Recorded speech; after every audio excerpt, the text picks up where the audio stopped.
Segunda Epístola de Paulo a Timóteo, capítulo 3, versículos 1 a 5, versão NVI.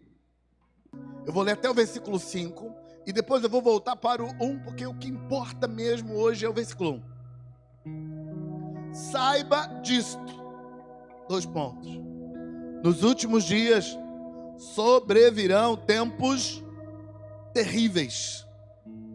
Os homens serão egoístas, avarentos, presunçosos, arrogantes, blasfemos, desobedientes aos pais, ingratos, ímpios, sem amor pela família, irreconciliáveis, caluniadores, sem domínio próprio, cruéis, inimigos do bem, traidores, precipitados, soberbos, mais amantes dos prazeres do que amigos de Deus, tendo aparência de piedade, mas negando o seu poder.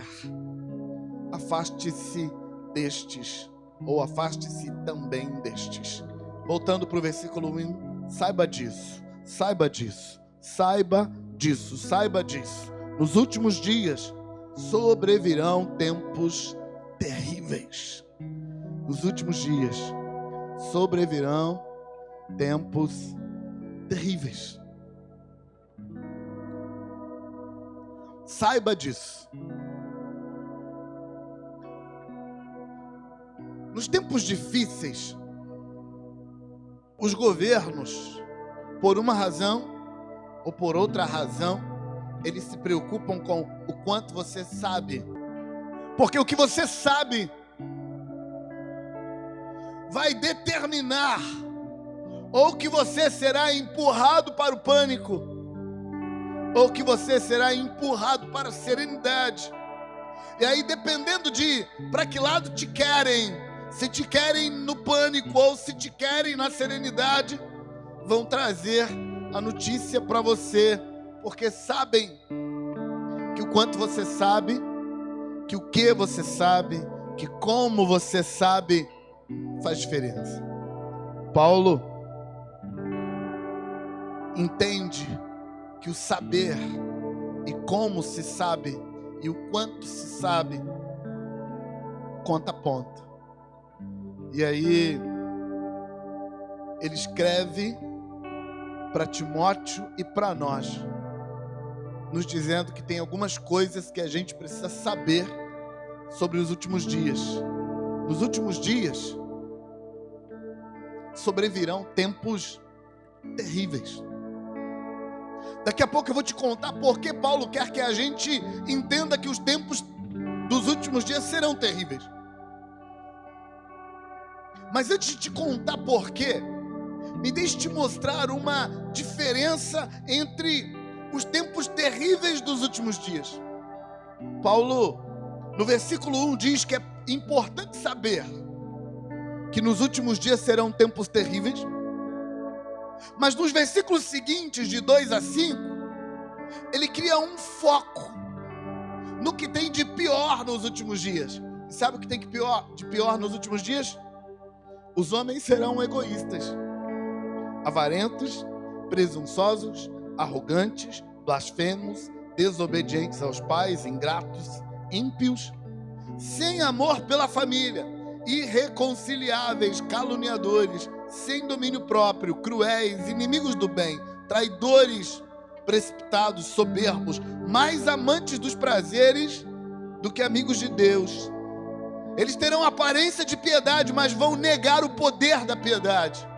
Paulo diz que os últimos tempos serão tempos terríveis, mas ele chama a nossa atenção para o fato de que nos tempos terríveis dos últimos dias, os seres humanos vão ganhar uma tendência temporal para o mal.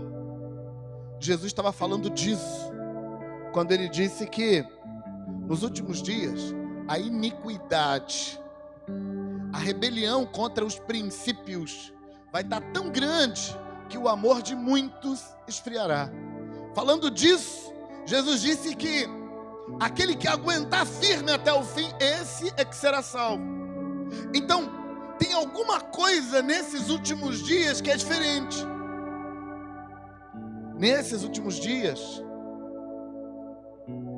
os dias serão terríveis, e isso vai combinar com homens libertinos, com homens resistentes a Deus, com gente que por causa da libertinagem implantada no seu sistema, por causa da iniquidade, da tendência para preferir o mal, para preferir as trevas, eles vão resistir à luz, eles vão fugir de Deus, eles vão preferir ficar longe. Mesmo alguns que falsamente professam piedade, falsamente professam fé. Aliás, falsidade religiosa é uma das marcas dos últimos dias. Jesus falou que naquele dia muitos falsos profetas se levantarão. Muita gente que diz que é de Deus, mas não é, se levantará. Mas o que tem de diferente nessa combinação? Dias terríveis, mais almas libertinas. É que Jesus apontou 2 exemplos de último dia para comparar.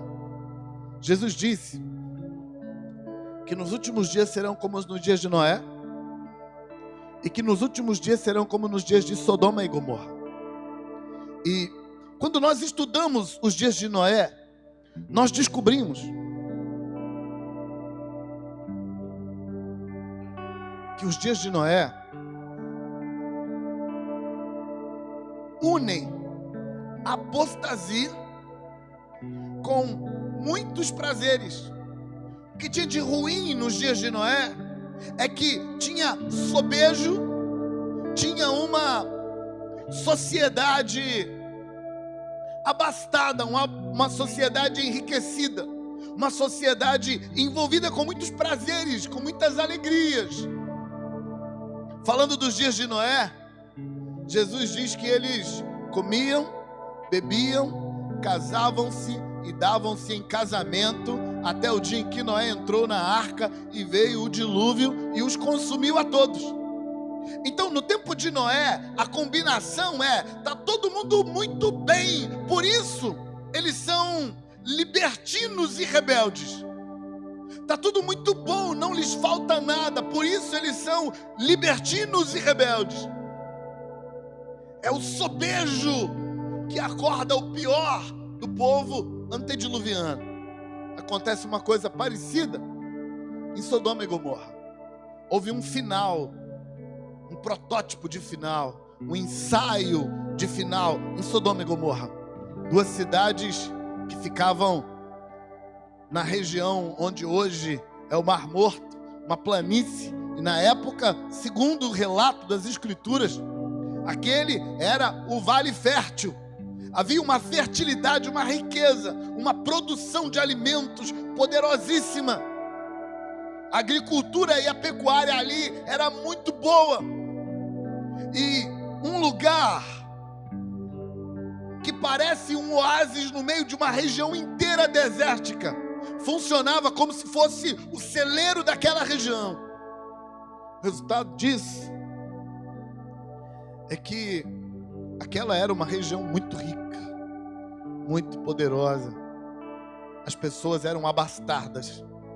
Quando lemos o profeta Isaías falando sobre Sodoma e Gomorra, o profeta Jeremias falando sobre Sodoma e Gomorra, nós descobrimos que o mito de que Sodoma e Gomorra foi destruída por causa da homossexualidade praticada lá é só um mito. A verdade é que tanto Isaías quanto Jeremias nos contam que Sodoma e Gomorra foram destruídos porque eles engordaram e sobejaram na sua riqueza, e por causa disso eles se tornaram inconsequentes. Pararam de valorizar a justiça e começaram a chamar de certo o errado, de justo o injusto. A sensação de eu tenho poder para controlar o mundo e fazer o que eu quiser gerou neles um sentimento de inconsequência completa. Eu posso ser inconsequente porque eu tenho poder para bancar isso, eu tenho dinheiro para bancar isso. nós notamos claramente esse padrão em Sodoma e em Gomorra,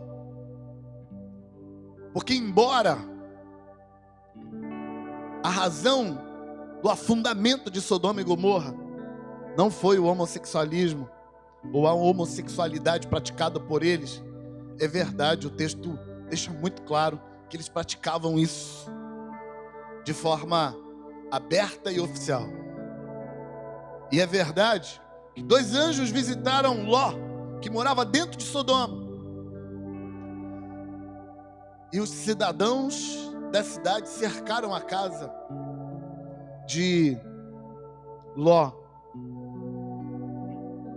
e agiram como gente perversa, pervertida, gente sem controle. Cercaram.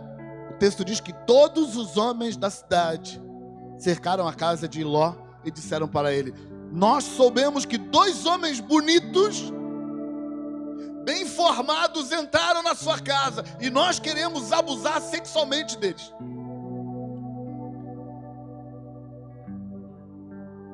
Eu não quero tirar o peso de que a prática da homossexualidade é condenada na Bíblia como pecado. Eu não vou entrar nessa modinha. Mas o meu objetivo não é te mostrar isso. O que eu quero te mostrar é a perversidade.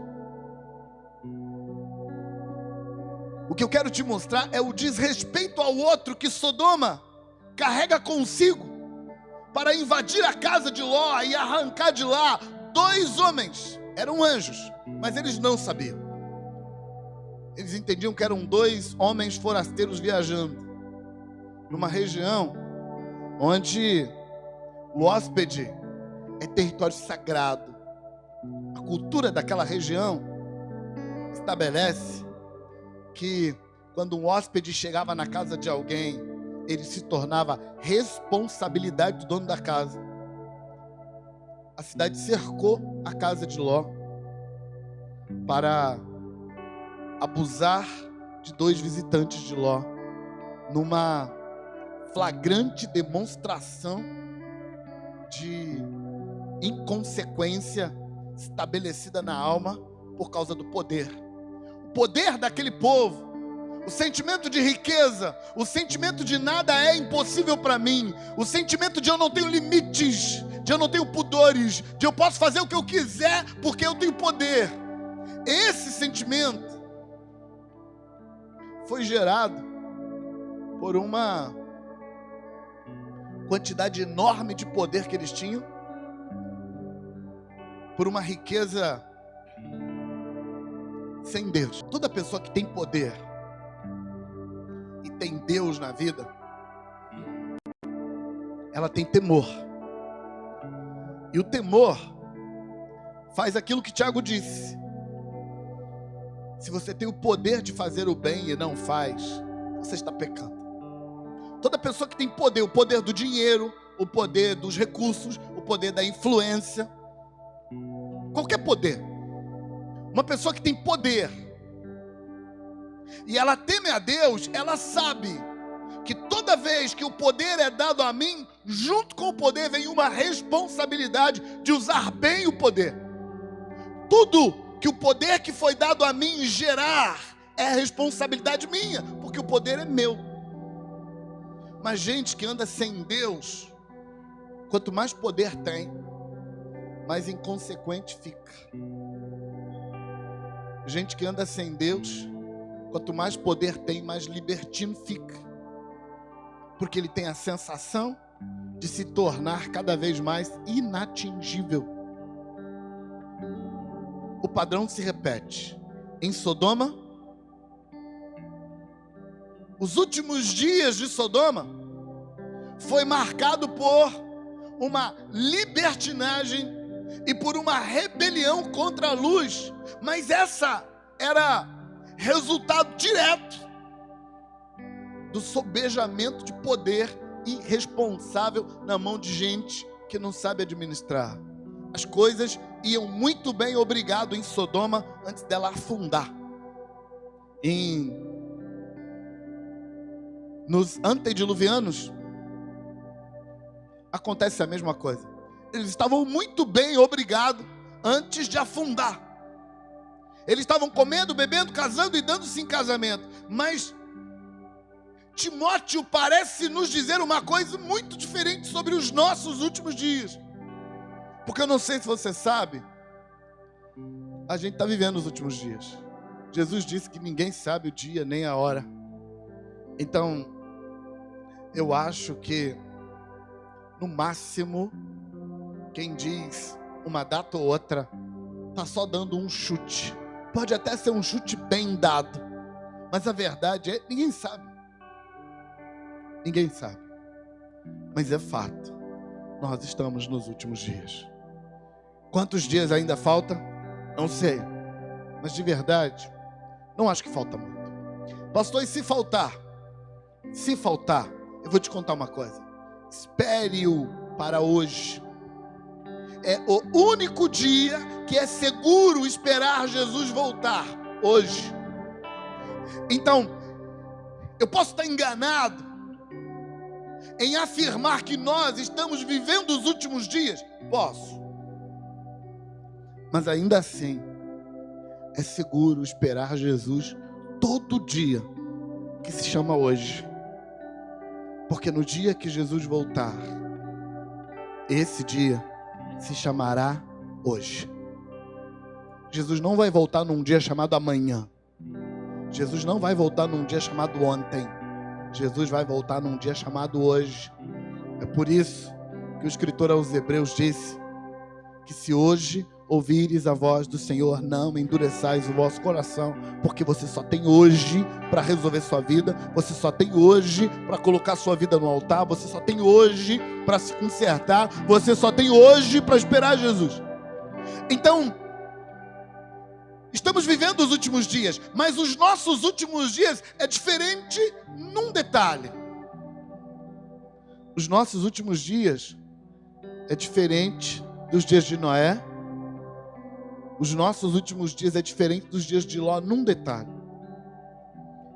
Os dois combinavam fartura, riqueza, poder com libertinagem, rebelião e iniquidade.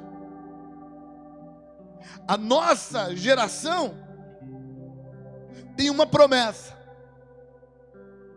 ou tem uma descoberta, não uma promessa. A descoberta de combinar outros fatores. Serão dias terríveis. Jesus fala de dores de parto. Jesus fala de uma tribulação tal qual nunca houve. Jesus fala de dias angustiantes. Falando em Lucas 21, Jesus disse que homens desmaiarão de terror por causa da ansiedade produzida nos últimos dias. Jesus fala de guerras e de rumores de guerra. Jesus fala de pestes, terremotos. Jesus fala de os céus serem abalados. Jesus fala da política mundial complicada, corrompida, endemoniada. Jesus fala de tempos terríveis. E aí Paulo, pensando nesses dias terríveis, sabe o que acontece na história do povo de Deus quando os dias são terríveis? Nos dias terríveis o povo se converte. Dá uma lida no livro de Juízes. O livro de Juízes é o lugar onde o povo mais sobe e desce de toda a Bíblia. Mas na Bíblia inteira o povo de Deus sempre teve um lance do sobe, desce. Mas em geral o comum é, quando o povo está num tempo difícil, o povo se converte e se rende a Deus. Quando o povo melhora um pouquinho e fica bem das pernas, ele quer ser livre e aí ele se entrega à iniquidade. Sempre foi assim.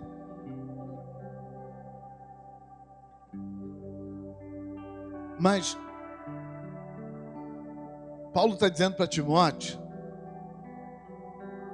que os nossos últimos dias são diferentes dos últimos dias dos outros. Os nossos últimos dias, ele vai combinar não uma coisa muito boa com uma coisa muito ruim. Ele vai combinar uma coisa muito ruim com uma coisa muito ruim. Nos nossos últimos dias, os dias serão terríveis. E para comemorar, os homens vão ser egoístas, avarentos, presunçosos, arrogantes, blasfêmios, desobedientes aos pais, ingratos, ímpios, sem razão nenhuma para se rebelar, mas eles se rebelam. Quando a gente lê o Apocalipse, nós notamos que a cada tragédia que acontece no Apocalipse, tem um registro dos homens blasfemando contra Deus por causa das tragédias e colocando a culpa nele.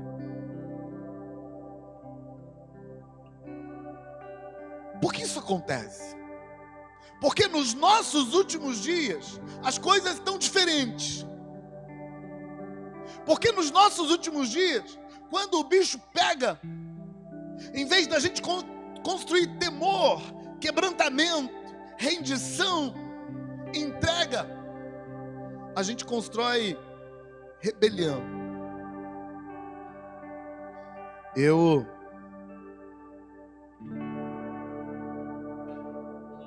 acho, e eu posso estar enganado, eu acho que os nossos últimos dias estão sendo especialmente preparados para isso. Os nossos últimos dias vão produzir um tempo de dificuldade, tempos terríveis, como disse Paulo, naturalmente. Por quê? Porque quanto mais os homens são maus, mais a natureza reage produzindo maldade. Isso é histórico. Porque a maldade dos homens, a maldade da natureza humana atrai demônios, atrai as trevas e as coisas ficam piores. Atrai consequências e as coisas ficam piores. Atrai a lei da semeadura e as coisas ficam piores. Então, Satanás sabia que nos últimos dias, nos nossos últimos dias, a tendência seria a gente quebrantar quando as coisas começassem a piorar. E eu acho que ele vem preparando uma geração, já faz algum tempo, para colocar na conta de Deus todo o mal que é resultado de nossas escolhas, de nossas ações. Já faz algum tempo que tem sido repetido, martelado, como lavagem cerebral na mente humana, como que a construir propositadamente um padrão específico de inconsciente coletivo no planeta inteiro. Um jeito de pensar que parece ser automático, embora não seja. Quando olhamos para a história e para as escrituras, é muito comum que quando as coisas compliquem, as pessoas façam como Nínive e o seu rei, que se quebrantaram diante de Jonas e mudaram de postura e oraram e jejuaram, e Deus mudou a vida deles. Mas nos últimos dias, Paulo está dizendo que vai ser diferente. E vai ser diferente porque tem um martelar contínuo na mente humana dizendo: o mal que você sofre é culpa de Deus. Deus não existe. E se ele existir, ele não pode ser bom. Porque como um Deus bom vai permitir o mal no mundo. Esse jeito de pensar está sendo martelado e repetido continuamente. Porque Satanás sabe que não tem jeito de os últimos dias serem dias bons. Os últimos dias serão dias terríveis.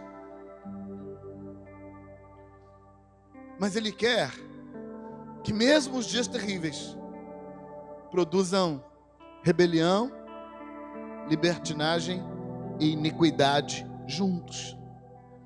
Satanás está trabalhando a mente da coletividade. Parece que o planeta inteiro pensa de um jeito só. Porque como as pessoas pensam, o que as pessoas sabem, faz toda a diferença para os planos se cumprirem. Escuta isso.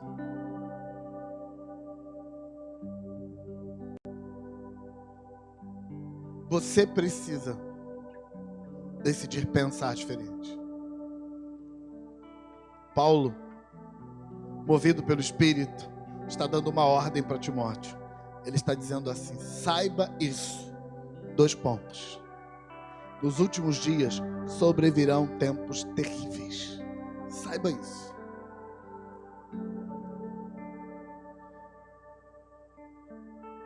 Porque Paulo está dizendo para o seu discípulo Timóteo, porque Paulo está dizendo para mim e para você, que é para eu prestar atenção, que eu já estou sabendo. Eu já estou sabendo que os últimos dias serão tempos terríveis. Porque eu estou sabendo da fonte certa. Eu estou sabendo de um jeito que não vai me manipular. Eu estou sabendo de um jeito que não vai produzir medo em mim, que não vai produzir ansiedade, que não vai produzir desespero, que não vai produzir necessidade de controle. Eu estou sabendo de um jeito que não vai me fazer tentar manipular Deus ameaçando Ele. Eu estou sabendo de um jeito que me faz olhar para o futuro e saber que tem sim uma nuvem negra vindo.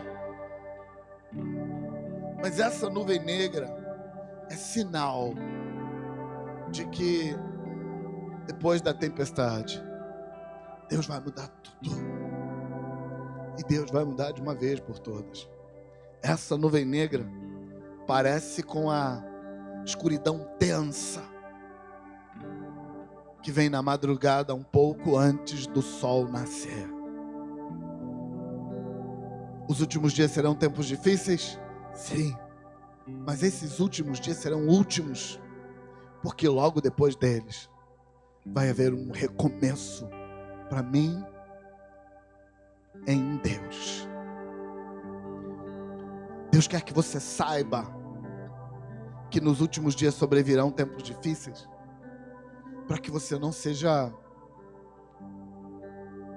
refém de uma tentativa global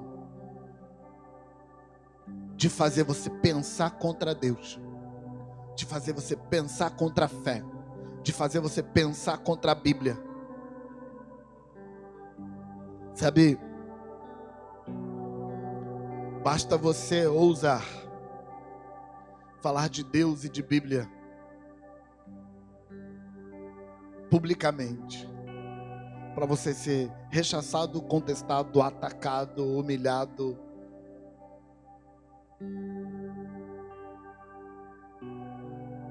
Porque o mundo está sendo treinado para pensar anti-Deus, para pensar anti-Cristo, para pensar anti-Bíblia, anti-Jesus. Essa é uma das marcas de que nós estamos nos últimos dias. Eu quero desafiar você a pensar da forma certa. Jesus disse em Apocalipse capítulo 3, versículo 20. Ele disse: eis que estou à porta e bato. Se alguém ouvir a minha voz e abrir a porta, eu entrarei em sua casa e cearei com ele e ele comigo. Sabe, isso significa claramente que se ele não abrir a porta, eu não entrarei na sua casa, e eu não cearei com ele, e ele não ceará comigo. Jesus estava falando disso em João 10, quando ele disse que o pastor entra no aprisco das ovelhas pela porta, e apenas o ladrão sobe por outra parte. O que Jesus estava dizendo é a mesma coisa que Apocalipse 3:20. A intervenção de Deus na sua vida acontece quando você legalmente abre a porta, porque o pastor só entra pela porta. O pastor não invade a sua vida. O pastor não toma a sua vida. Então, sabe por quê? Deus não se mete nas escolhas maldosas que os homens fazem quanto a si mesmos. Porque a terra foi dada aos filhos dos homens. Essa dimensão é a nossa casa. E Deus bate na porta. E se a gente não abrir, Ele não entra. Você precisa saber disso. Nos últimos dias sobrevirão tempos difíceis, tempos terríveis. Mas Deus está com você. Mas Ele só entra se você abrir a porta. Eu vou te contar uma coisa. Jesus veio ao mundo, se tornou um de nós, para poder abrir a porta da nossa história de dentro para fora. Jesus já está do lado de dentro. Na porta da minha vida, Jesus só entra se eu abrir a porta. Mas na porta da história da humanidade, Jesus já entrou, Ele virou gente. Jesus se tornou humano, para Ele ser aquele que vai ser o abridor da porta. Mas infelizmente, a hora de Jesus abrir a porta acontece logo depois desses últimos dias que serão terríveis.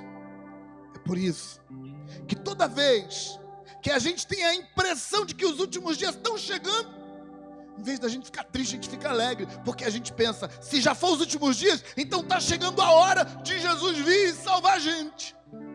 Pastor, por que Jesus não salva logo? Porque não deu a hora ainda. Mas vai chegar a hora. Quando a hora chegar, Jesus vai salvar a gente. Mas antes, Ele disse que os últimos dias serão terríveis. Então eu quero desafiar você a duvidar da dúvida. Eu quero desafiar você a decidir não acreditar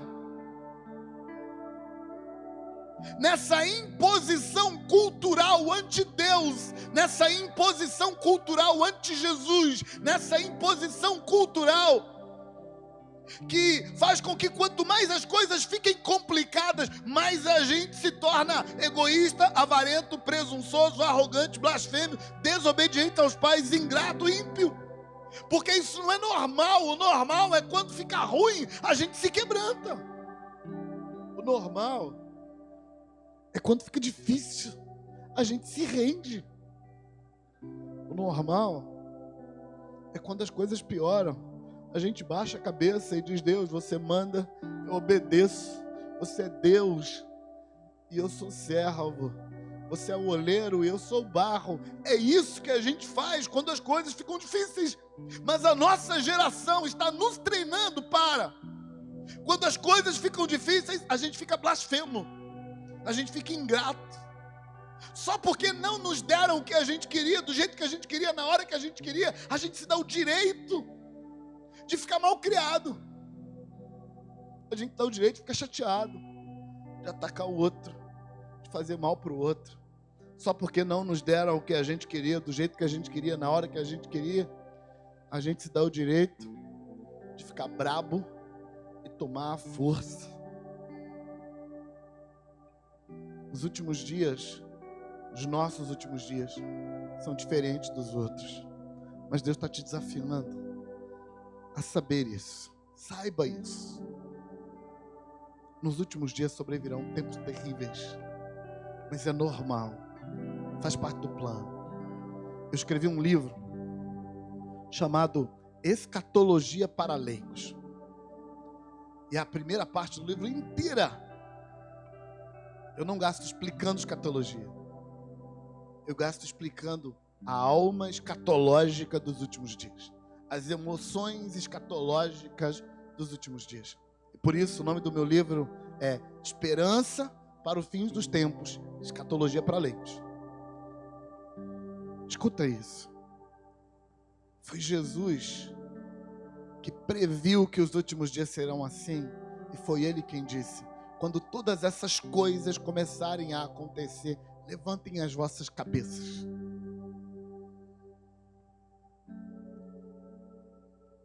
Porque a vossa redenção está próxima. Não permita que o dia mau roube sua fé. Não permita que o dia difícil roube sua fé.